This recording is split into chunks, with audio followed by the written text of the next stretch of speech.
नमस्कार दोस्तों, एजुकेशन 790 से मैं सुरेश। दोस्तों, आज हम भारतीय काव्य शास्त्र के आगे की श्रृंखला को देखेंगे।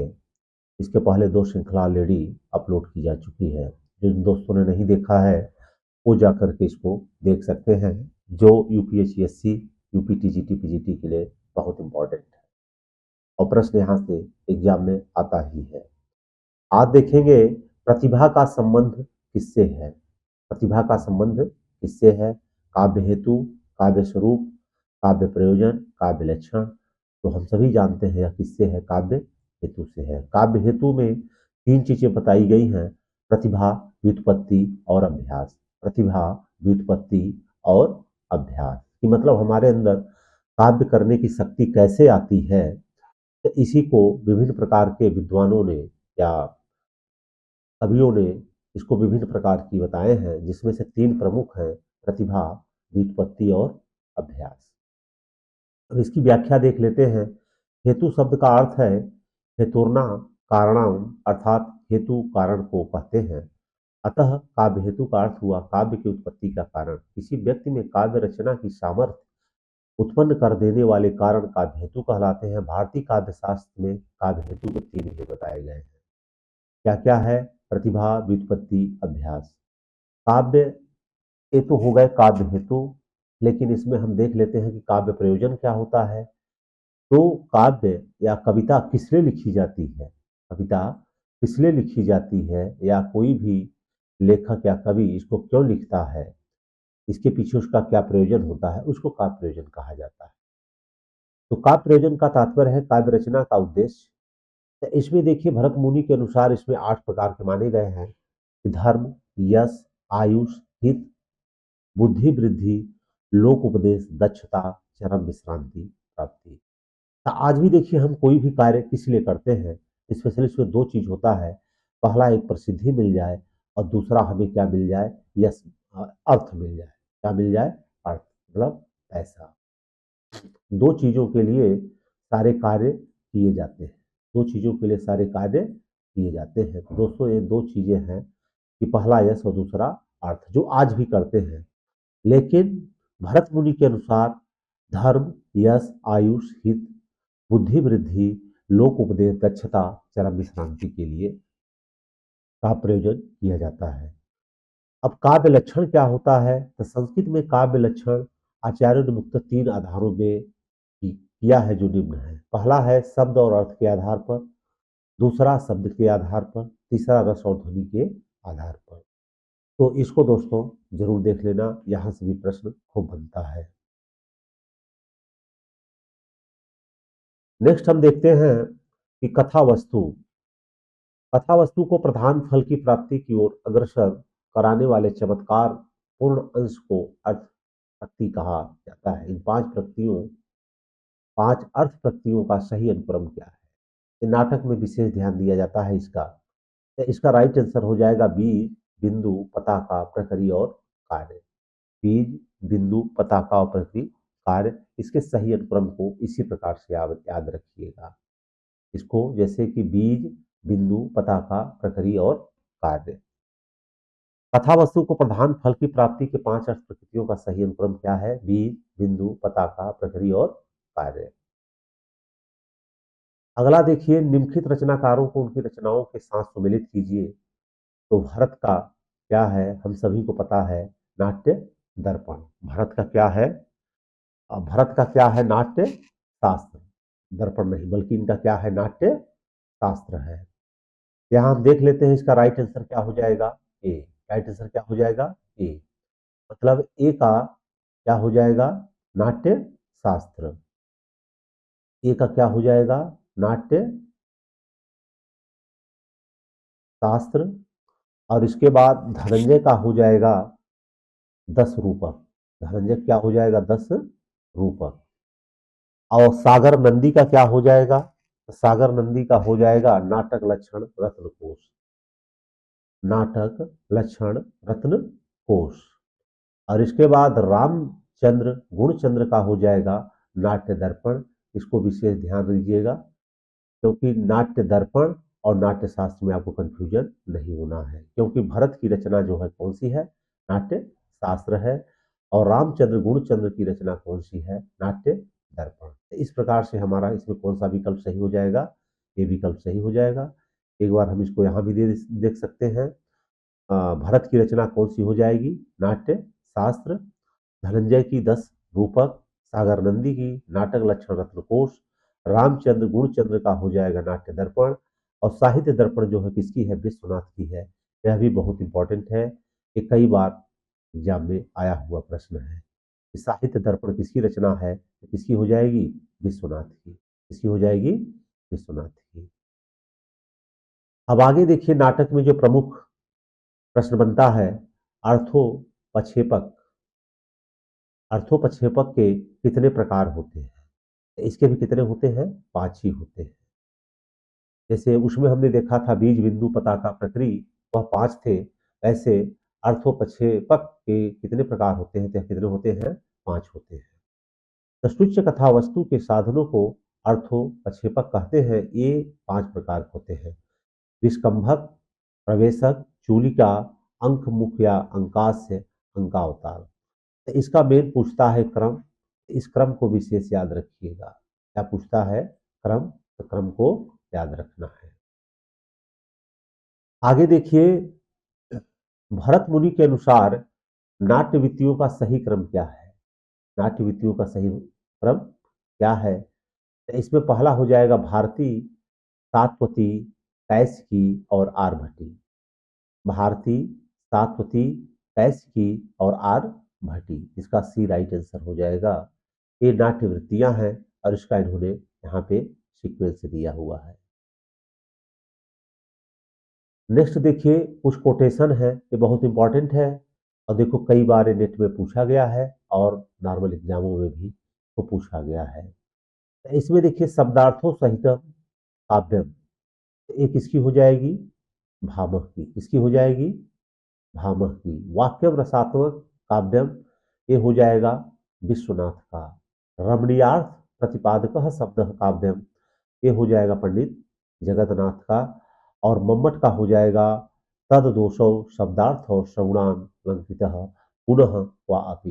ये किसकी रचना है? ये मम्मट की। मम्मट और यहाँ त स्टार्ट है, मत, इससे इसको समझ लेना। इस प्रकार इसका राइट आंसर क्या हो जाएगा? ये हो जाएगा। ये बहुत इंपॉर्टेंट है, इन उक्तियों को जरूर याद रखना।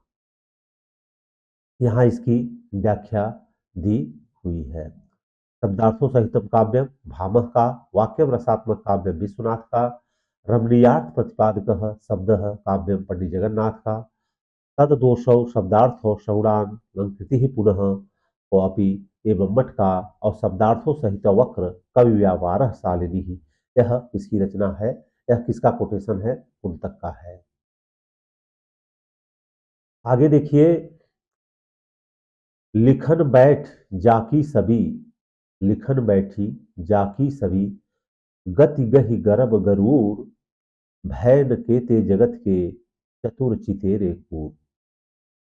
भय न केते जगत के चतुर चितेरे को। इस दोहे में सभी का शब्द, सभी शब्द का अर्थ क्या है? इसका राइट आंसर है चित्र, नायिका के समान। मतलब यहाँ पे कवि एक चित्र बनाया है और हूबहू ऐसा ही है जैसे वह नायिका, जैसे वह नायिका है। इसमें आदर्श चित्र, काल्पनिक चित्र और मनोनुकूल चित्र नहीं होंगे, बल्कि यह चित्र किसके समान है? नायिका के समान है। अब इसको देख लेते हैं, इसकी व्याख्या। लिखन बैठ जाकी सभी, गहि गरब गरूर, भय न केते जगत के चतुर चितेरी क्रूर। इस दोहे में सभी शब्द का अर्थ चित्र नायिका के समान है, अर्थात जो चित्रकार चित्र बना रहा है वह चित्र अपूर्व सुंदरी नायिका के समान होना चाहिए। चित्र ऐसा होना चाहिए कि जिसके पीछे संसार के चतुर, चितेरे तथा क्रूर सभी प्रकार के व्यक्तियों को मोहित करे, सभी प्रकार व्यक्तियों को मोहित करे। मतलब यहाँ पे चतुर भी, प्रेमी भी और निर्दयी भी, उसे पीछे पीछे सभी शब्द अरबी का सभी है। कई बार यह भी पूछ सकता है कि सभी शब्द किस भाषा का है? यह हो जाएगा अरबी का। सभी है जिसका अर्थ है यथार्थ चित्र, अर्थात ऐसा चित्र जो नायिका जैसा ही हूबहू हो। इसको विशेष ध्यान रखिएगा। यहाँ सभी शब्द का अर्थ क्या हो जाएगा? चित्र। और चित्र जो है कैसा है, नायिका के समान है। अब इसमें देखिए अगला उक्ति है, काव्य शोभायाः कर्तारो धर्मः गुणाः। काव्य शोभायाः कर्तारो धर्मः गुणाः। यह किस आचार्य की उक्ति है? यह किसकी है? वामन की। किसकी है? वामन की। विशेष इसको याद रखिएगा।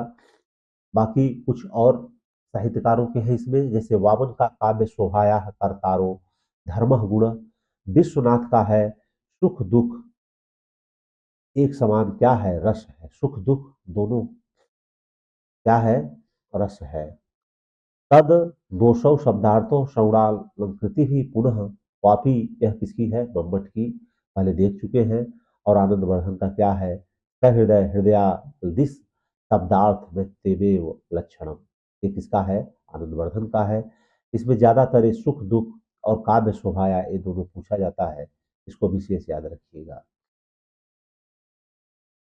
निम्नलिखित में से किस आचार्य ने अलंकार को काव्य की आत्मा मानकर रस का महत्व गौण कर दिया है? ये भी विशेष ध्यान देना है कि किस आचार्य ने अलंकार को काव्य की आत्मा माना और रस के महत्व को कम किया है? यह हो जाएंगे भामह। यह कौन हो जाएंगे? भामह। क्योंकि इन्होंने अलंकार को काव्य की आत्मा माना है। इन्होंने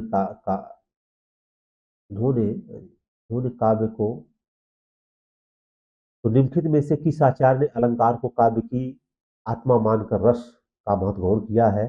यह कौन हो जाएंगे? भामह। कौन हो जाएंगे? भामह। अब देखिए इसमें आचार्य भामह ने अलंकार को काव्य की आत्मा मानकर रस का महत्व गौण कर दिया।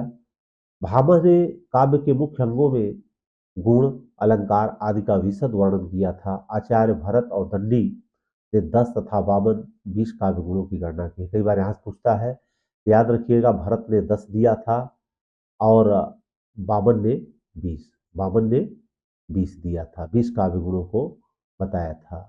वामन ने कितने काव्य गुणों को बताया था? 20 से।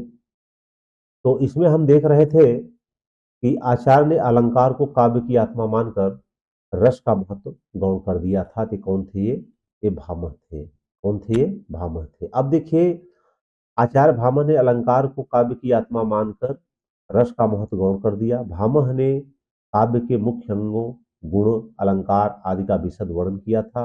आचार्य भरत और दंडी ने, भरत ने 10 माना था, वामन ने 20 काव्य गुणों की गणना की है। परंतु सर्वप्रथम भामह ने यह प्रतिपादित किया था कि काव्य में 3 गुण होते हैं, जो कौन कौन से? माधुर्य, ओज और प्रसाद। और यही आज तक चल रहे हैं। तो याद रखिएगा कि माधुर्य, ओज और प्रसाद ये बहुत इंपॉर्टेंट है। यह किसने बताया था? भामह ने। किसने बताया था? भामह ने। अब अगला देखते हैं। जब वक्रोक्ति वक्ता की कंठ ध्वनि पर आश्रित होती है तब उसे क्या कहा जाता है? तो पहली बात ये ध्यान रखिएगा, वक्रोक्ति समुदाय के जनक कौन हो जाएंगे? आचार्य कुंतक। कौन हो जाएंगे? आचार्य कुंतक, जिन्होंने वक्रोक्ति सिद्धांत को प्रतिपादित किया था। लेकिन अब यहाँ बता रहे हैं कि जब वक्रोक्ति वक्ता की कंठ ध्वनि पर आश्रित होती है तब उसे क्या कहा जाता है? तो उसे कहा जाता है काक वक्रोक्ति। क्या कहा जाता है? काकु वक्रोक्ति। काक वक्रोक्ति क्या है? जब वक्रोक्ति वक्ता की कंठ ध्वनि पर आश्रित होती है तब उसे काक वक्रोक्ति कहते हैं। मैं सुकुमारी नाथ वन जोगू, तुम ही उचित तप मो कह भोगू। अब इसके बाद देखिए सभंग श्लेष अलंकार, जहां शिष्ट पद के खंड करके दो या दो से अधिक अर्थ प्राप्त हो वहां सभंग श्लेष अलंकार होता है। जैसे चिरजीवय जोरी जुरय क्यों न स्नेह गंभीर, हो घटिए विषभानुजा वे हलधर के वीर। ये देखिए श्लेष अलंकार में कई बार पूछ लिया जाता है कि यह किस प्रकार का श्लेष अलंकार है। यहाँ सभंग श्लेष अलंकार लिखिएगा। अब इसके बाद अभंग श्लेष में क्या है? जहाँ श्रेष्ठ पदों का बिना खंड किए दो या दो से अधिक अर्थ प्राप्त हो वहां पे अभंग श्लेष अलंकार होता है। जैसे रहीमन पानी राखिए बिन पानी सब सून, और पानी गए न उबरे मोती मानुष सुन। ये याद रखिएगा, ये कई बार पूछा जाता है श्लेष अलंकार के उदाहरण में। नेक्स्ट देखिए, इनमें से कौन सा ग्रंथ आचार्य भामह का है? तो इसमें हम जानते हैं कि भामह का कौन सा है?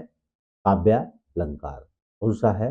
काव्यालंकार। क्योंकि ध्वन्यालोक किसका हो गया? आनंद वर्धन का। ध्वन्यालोक किसका हो गया?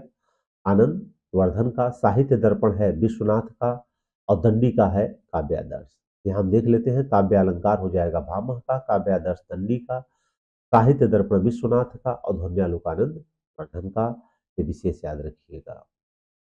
अगला देखिए, नाटक के कथानक में कुछ दृश्य सूच्य होते हैं जो 5 प्रकार के इन सूच्य कथानकों का सही अनुक्रम है। तो इसमें सही अनुक्रम क्या होगा, इसको हम देख लेते हैं। इसमें देखिए सही अनुक्रम में क्या है, विस्कंभक, प्रवेशक, चूलिका, अंकास्य और अंका अवतार। इनको हम देख सकते हैं कि नाटक के कथानक में 5 प्रकार के दृश्य सूच्य होते हैं, विस्कंभक, प्रवेशक, चूलिका, अंकास्य और अंका अवतार। तो कई बार इनका सीक्वेंस लगाने के लिए पूछ लेता है, कई बार इनका सीक्वेंस लगाने के लिए पूछ लेता है। तो दोस्तों, ये आज की श्रृंखला थी। आज के लिए बस इतना ही। फिर मिलेंगे हम नेक्स्ट वीडियो के साथ। तो दोस्तों, चैनल को आप सब्सक्राइब करिए और वीडियो को लाइक करते रहिए, शेयर करिए, क्योंकि ये बहुत ही इंपॉर्टेंट प्रश्न है। बाकी आज के लिए इतना ही। जय हिंद, जय भारत। फिर मिलेंगे नेक्स्ट वीडियो के साथ।